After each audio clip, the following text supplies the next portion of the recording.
¿Se oye con este micrófono? Sí. Sí. A mí me toca hablarles a ustedes de dos campos aplicados de la antropología física.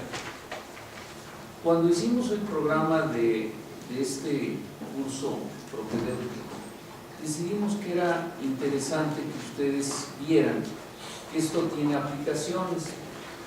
Y la mayor parte de ustedes conocen, sobre todo los que están en antropología física, que un campo que se ha desarrollado mucho es el forense.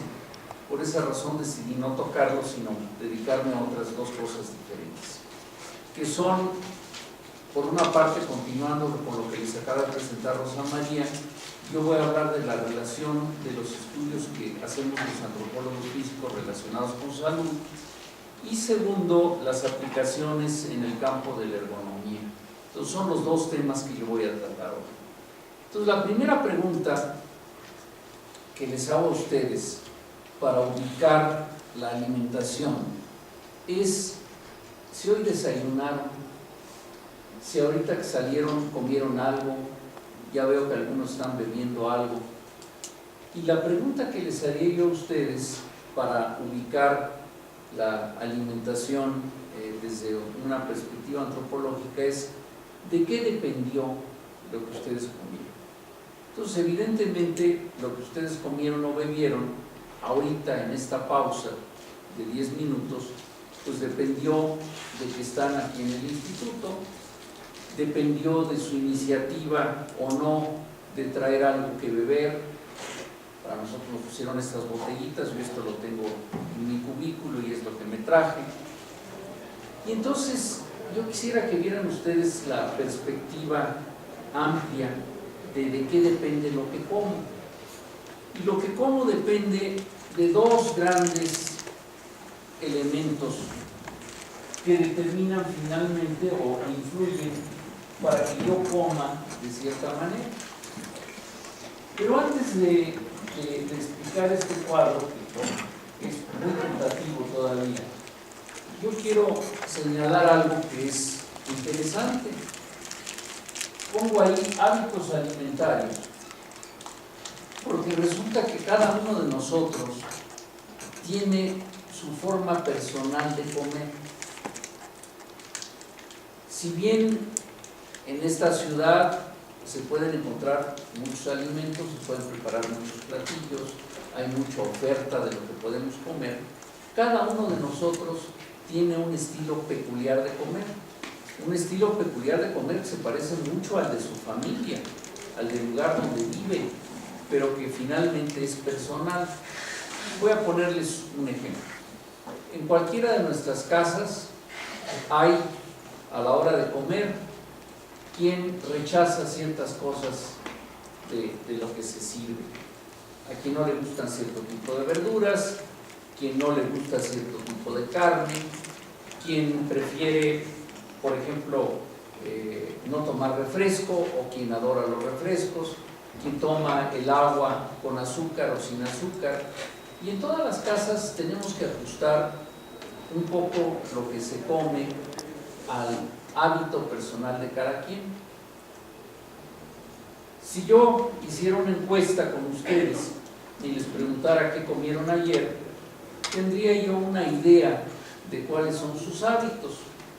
Y se darían ustedes cuenta de cosas muy curiosas, por ejemplo, cómo tal vez el tiempo de comida que menos cambia es el desayuno. Solemos desayunar más o menos lo mismo todos los días.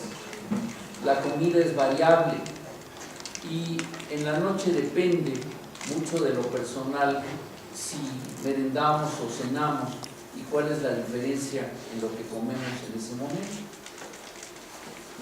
Pero ¿de qué depende? Bueno, y si yo ahora juntara los cuestionarios de ustedes y los analizara, me encontraría yo que hay una serie de patrones comunes, porque son ustedes personas que por estar aquí, por el solo hecho de estar aquí en este propedéutico, tienen características comunes, y entonces yo no encontraría ya que con los hábitos de cada uno de ustedes podría construir los patrones de alimentación del grupo. Entonces, la diferencia es importante, los hábitos son personales, los patrones son colectivos. Entonces, cuando estudiamos, como lo está haciendo Rosa María en Coatepec, a través de las encuestas que hace, pues llega a cuáles son los patrones de alimentación en Coatepec basada en los hábitos personales. Habrá cosas ahí que no se consumen acá, habrá mucha coincidencia, pero son pequeñas diferencias. Entonces, la primera cosa es que lo que yo como depende de las condiciones materiales de vida, depende de lo que hay, de cuáles son los alimentos accesibles. Aquí en el instituto, por ejemplo, me es mucho más fácil subir a la cafetería, ir a la máquina que está aquí vendiendo café, que tomar agua de la llave, porque no hay vasos accesibles, porque no tenemos bebederos, y las condiciones me empujan a buscar un producto industrializado. En mi casa, ¿qué puedo tener? Puedo tener la costumbre de hervir el agua, o de tener un filtro, o al contrario, no tener nada de eso y depender, igual que aquí, de las aguas embotelladas o de los refrescos. Vivo en México, entonces lo que hay aquí depende de dónde estoy, del clima, de las condiciones del tiempo, de las características del ambiente, qué recursos naturales hay, qué tecnología uso para explotar ese ambiente. Si, por ejemplo, piensen ustedes en un producto que consumimos mucho en México, aunque no todos lo consumen, que son los nopales. Los nopales tienen su chiste, ¿no? Es decir, el chiste de los nopales es no espinarse. Y para esto, pues hemos desarrollado una tecnología para explotar los nopales que consiste en saber cómo cortarlos. En la época prehispánica era como una especie de pinza de la que usamos para escoger el pan en los súpers o en las panaderías, hecha de madera. No se espinaba uno, no se aplataba uno. Y después pues, hemos desarrollado una técnica que todos manejamos en la casa de cortar las espinas con un cuchillo, antes de obsidiana, ahora de metal, y tenemos nuestros nopales y los podemos comer. Pero si ustedes van a Europa y se encuentran que hay nopaleras como aquí, llevadas a partir de la conquista, no saben comerlos, no tienen idea de cómo se comen, de cómo se preparan. Yo tengo una anécdota muy simpática. Trabajamos una temporada en Cuba y en el jardín botánico, donde había nopales, pero resulta que no había la costumbre de comerlos. Y me tocó estar en la época de crisis de Cuba, muy intensa respecto a la alimentación, y cuando el grupo mexicano les dijo a los del jardín botánico, oigan, ¿y por qué no comen una ensalada de nopales? Se nos quedaron viendo con cara así de duda. ¿Eso se come? Sí, pues eso se come. Y ya, una de las colegas los preparó, hizo una ensalada y después estaban fascinados. Y bueno, el resultado a largo plazo de ese experimento es que el Jardín Botánico de La Habana hoy tiene un restaurante para sus trabajadores y para el público con productos del propio Jardín Botánico. ¿Sí? Por ejemplo, una de las recetas que les puedo pasar al costo que surgió de ese experimento es que cuando una de nuestras colegas volvió meses después al jardín, otra cosa que no acostumbraban comer, se dio cuenta que ya la comían. Con una receta que les paso porque es muy sabrosa, le sirvieron un arroz amarillo y le dijeron, prueba el arroz a ver qué te parece, y ella inmediatamente pensó que podía ser un arroz amarillo hecho con azafrán, pero sabía que no había azafrán en el jardín botánico, y lo que hicieron fue muy sencillo, le dieron color con flor de calabaza, cosa que no acostumbramos aquí. Sí, entonces cuando ustedes hagan un arroz, en la primera ebullición que se hace del arroz, pónganle ustedes flor de calabaza molida, su arroz se va a impregnar del amarillo y del sabor de la flor de calabaza, y después ya lo preparan como siempre y tendrán un arroz muy sabroso, amarillo, diferente a lo habitual. Platillo que no es muy común en México, pero como ven ustedes, surgen cosas nuevas. Entonces, a veces, por ejemplo, tenemos productos que nos llegan de fuera. En las comunidades, por ejemplo, Rosa María hablaba hace un momento de cómo Coatepec las cosas cambiaron cuando se abrió la carretera. Ustedes adivinan fácilmente qué fue lo primero que entró a Coatepec en cuando se abrió la carretera: el camión de Bimbo, el camión de Sabritas, el camión de Coca-Cola. Sí, se abrió, sí, y llegaron productos que de alguna manera influyeron en la dieta y que se volvieron accesibles. Nosotros ahora en México, por ejemplo, si vamos al súper o al tianguis y vemos el origen de muchas de nuestras frutas, nos damos cuenta que nos está llegando manzana de Estados Unidos, peras de Estados Unidos, manzana de Chile, etcétera. Están llegando cosas de países muy diferentes y que, por ejemplo, estamos sustituyendo nuestra manzana de Chihuahua por manzanas más baratas, con colores muy atractivos que nos vienen de otro lado. Entonces, piensen ustedes en las condiciones materiales de vida en sus casas, qué tienen ustedes en la despensa, qué cosa pueden comer, qué cosa pueden comprar en un puesto callejero, etcétera, y verán ustedes que eso influye sobre lo que comen. Pero de todo ese infinito mundo de lo que podemos comer, preferimos ciertas cosas. Si ustedes imagínense que lo que hago siempre en estas clases, es decir, imagínense que llega alguien muy rico, slim, y dice: ay, ustedes muchachos del propedéutico, les voy a poner una cafetería con todo lo que ha comido la humanidad a lo largo de su historia, y escojan ustedes lo que quieren. Qué maravilla, ¿no? Bisteces de mamut, en fin, todas esas cosas. Y ¿qué escogerían ustedes? Pues lo que escogerían ustedes no es todo, escogerían algo. Y esto depende básicamente del juego de dos cosas, de cuestiones muy biológicas y de cuestiones muy ideológicas. Biológicas porque, por ejemplo, por mucho que me guste, ahorita vengo de la reunión que tuvimos en el seminario de antropología de la alimentación, se habló del amaranto y se habló de los sabrosos tamales de amaranto, que es hecho con maíz mezclado con amaranto, tortillas donde se mezcla amaranto con maíz. A mí me fascinan los tamales, me encantan los tamales, y yo con gusto comería tamales, pero tengo un problema muy serio que yo le llamo la verdadera, real, auténtica venganza de Moctezuma. Soy intolerante al maíz. Si yo como maíz, y lo acabo, Rosa María, por cierto, lo acabo de contracomprobar, me comí unos tacos diciendo: bueno, vamos a poner a prueba, era Semana Santa, dije: si mañana tengo diarrea no importa. Me comí unos tacos con tortilla de maíz, al día siguiente estaba yo fatal otra vez. Entonces comprobé otra vez que sí, que no puedo comer maíz. Es decir, lo como, pero si lo como pago el precio de tener al día siguiente mucha diarrea, muy dolorosa, muy molesta. Entonces no lo consumo, a pesar de que me guste. Tengo una limitación biológica, aquí manejada como estado de salud o como efecto de los alimentos sobre el cuerpo. Es decir, entonces mi cuerpo, en esto que habló Rosa María, de esta variabilidad que tenemos en el cuerpo, puede determinar los productos que acepto bien y productos que no acepto bien. Por ejemplo, un caso muy conocido en México es la intolerancia a la lactosa.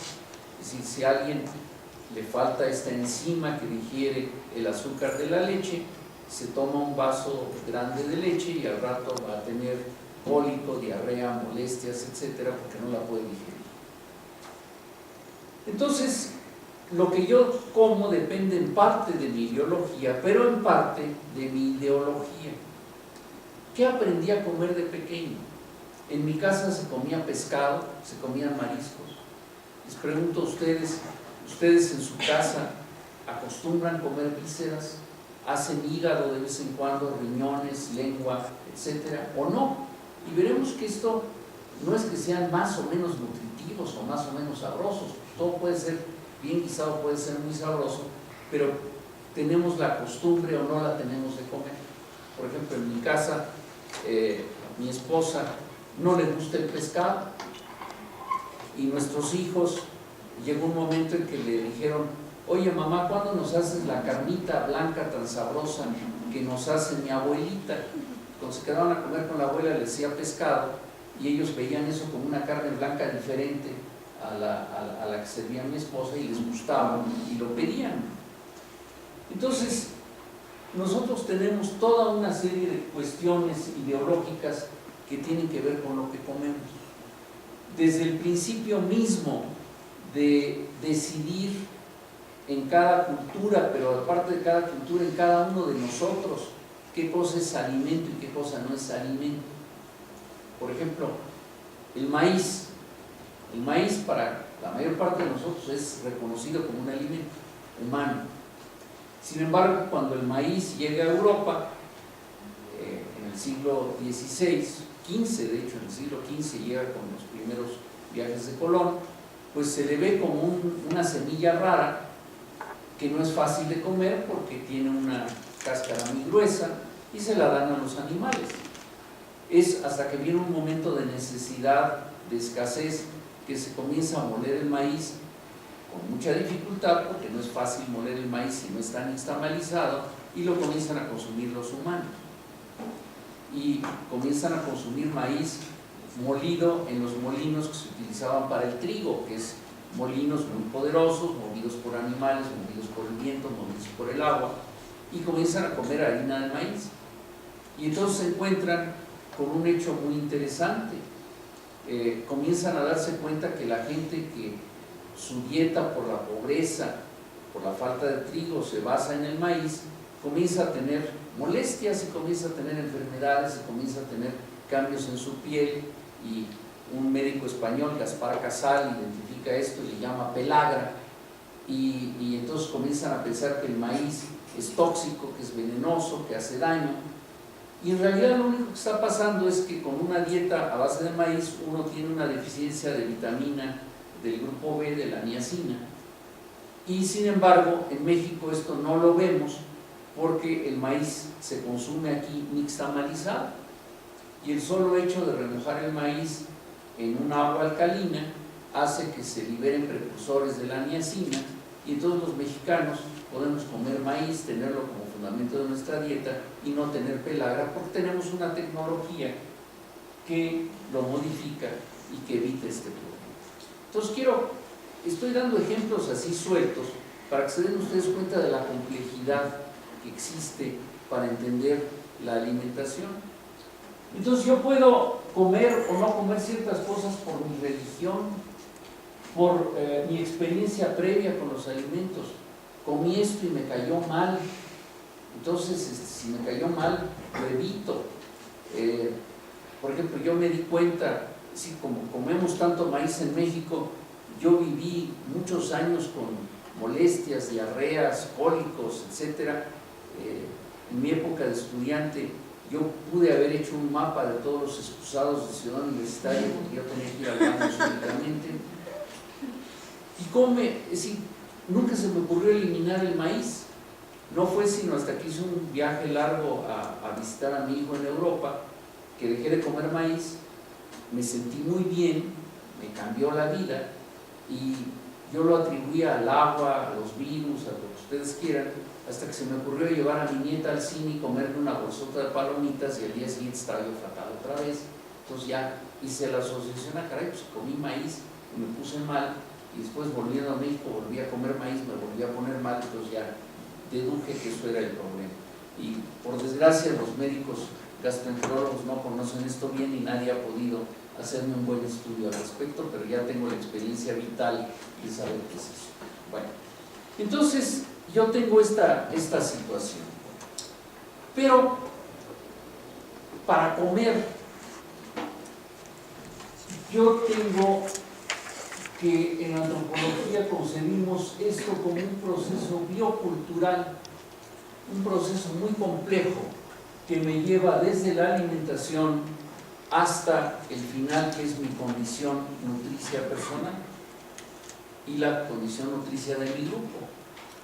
Entonces la alimentación es una primera parte del proceso que comprende muchas cosas, comprende desde la noción del alimento, qué cosa es comestible y qué no. Por ejemplo, les voy a poner un ejemplo típico de esta ciudad.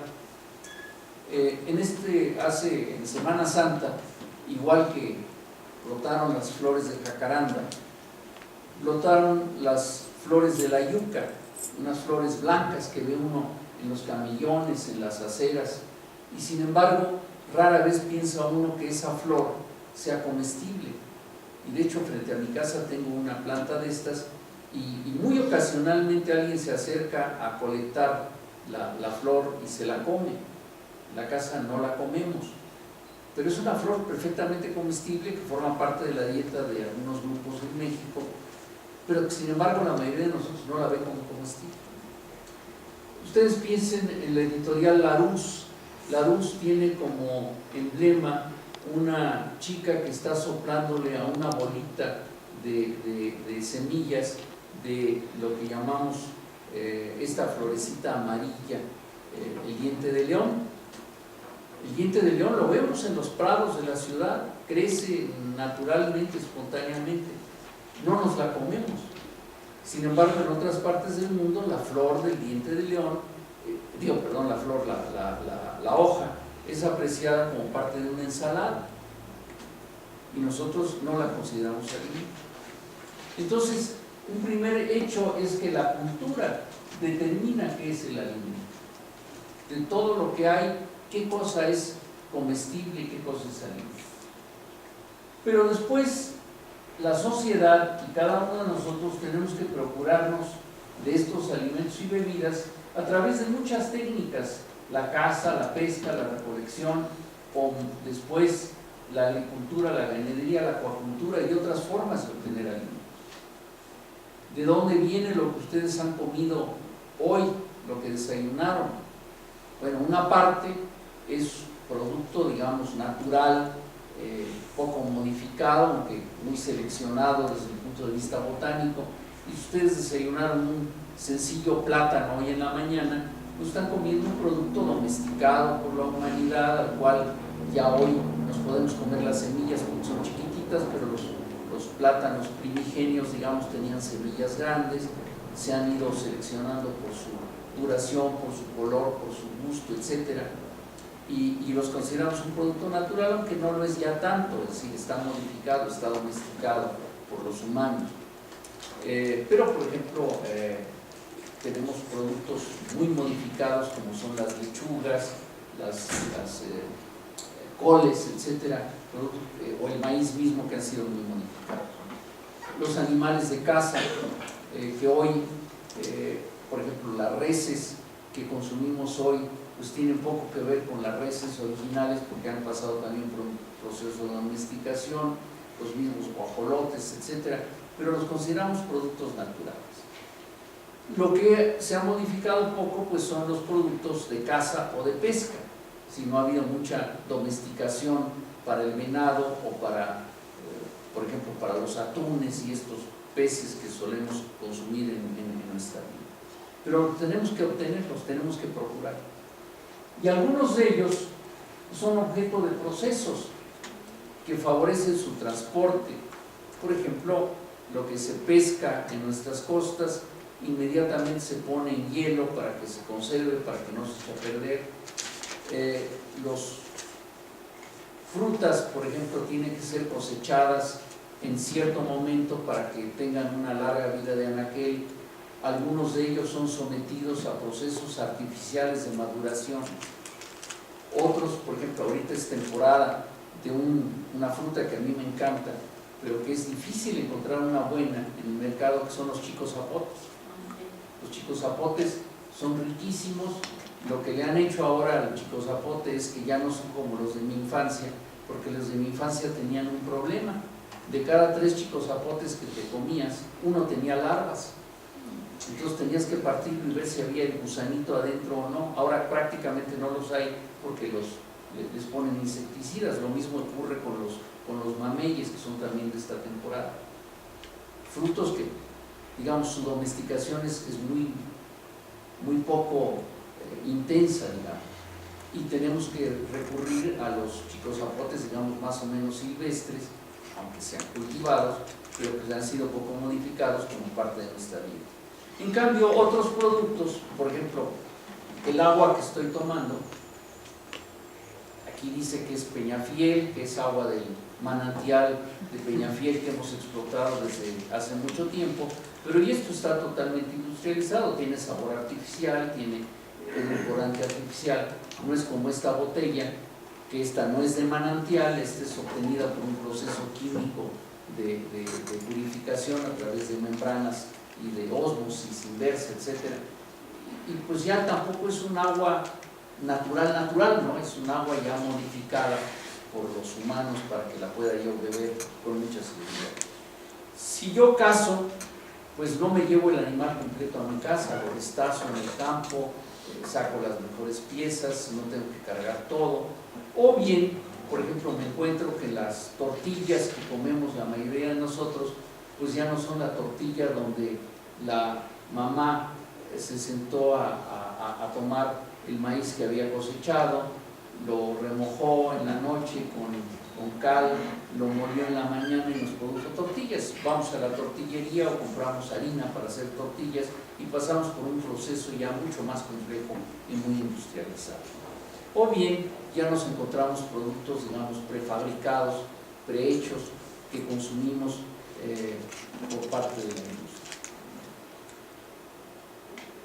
Pero hay un momento maravilloso que es este. El producto, el alimento, llega a la casa o al restaurante o a donde ustedes quieran y pasa por la cocina. En la cocina le aplicamos toda una serie de procesos físico-químicos a los alimentos. Así sea la sencillo corte, el hacerlos en pequeñas piezas y mezclarlos, pero cambiamos la naturaleza de lo que estamos comiendo. Pues voy a poner el ejemplo más simple, un cóctel de frutas. Yo compro una papaya, un melón, mango, lo que ustedes gusten, lo pico, lo mezclo y preparo un cóctel de frutas. Pero el cóctel de frutas ya no es el mango, la papaya y lo demás separado, sino es un platillo distinto, donde he mezclado. Y entonces ahí, por ejemplo, lo que importará para que el cóctel de frutas sea al gusto de mi familia y de mi casa es, entre otras cosas, qué le pongo o qué le dejo de poner, en qué proporción lo hago. Le pongo mucho de esto, mucho del otro, soy muy elegante y le pongo su cerecita arriba, le pongo un poquito de licor para que tome sabor, lo sirvo en un tipo de copas o lo pongo en las copas naturales y normales o en los platos hondos. Ya mis frutas cambiaron y se volvieron de un producto natural o casi natural en un producto de la cultura, en un platillo que ya tiene identidad propia. Sí, por ejemplo, ahí el ejemplo que a mí me gusta mucho usar es este. Uno de los platillos más comunes en México, más socorridos, que seguramente en la casa de todos ustedes se comen, es la sopa de fideo. Platillo muy común. Sin embargo, piensen ustedes en la variedad de sopas de fideo que hay, aunque la receta básica sea la misma. ¿Cuál es la mejor sopa de fideo del mundo? Es la de la casa de cada uno de ustedes. Porque es la sopa de fideo a la que están acostumbrados, con los agregados que le pongan, que si le ponen ajo, que si le ponen más cebolla, que si le ponen más jitomate, con que le dan un gusto especial, etcétera. Si al final ustedes, por ejemplo, como a mí, me gusta comerme mi sopa de fideo con platanito picado, si le ponen chile, si no le ponen chile, si le ponen salsas, en fin.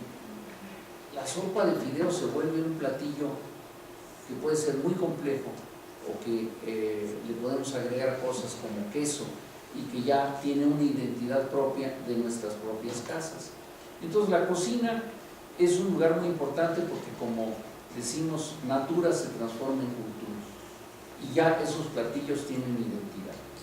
Y después pasamos a lo sabroso, ¿no? A comérnoslos, al consumo, a degustarlos. Y aquí tenemos que para los humanos esto es un acto social, y es un acto social con muchas repercusiones sobre nuestra vida emocional, social, personal y colectiva. Yo creo que hay pocas cosas tan tristes como comer solo. Es decir, por ejemplo, yo viajaba mucho y en ocasiones he tenido que viajar solo a países lejanos.